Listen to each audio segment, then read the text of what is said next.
প্রথমে দুটো মুড়ি কাপ নিয়ে নিতে হবে, মুড়ি নিয়ে তার উপরে ডিম দিতে হবে, দুটো ডিম দেওয়ার পর ডিমটাকে ভালো করে মাখিয়ে নিতে হবে।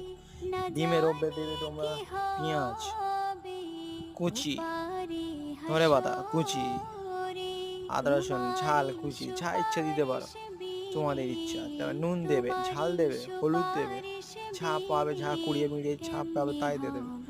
ময়দা দিয়ে দেবে, ময়দা দিয়ে ভালো করে মাখাবে, মাখাও মাখাও মাখাও। তারপর দেখবে একটা গোবরের তাল হয়ে গেছে, গোবরের তালকে দিয়ে এবার এটা কি হয়ে গেল, এটা গুয়ের ল্যাড় হয়ে গেল। তো এটা তেল নিয়ে নেবে, তেলে ছেড়ে দেবে, দেখো যেন গু ভাজা হচ্ছে।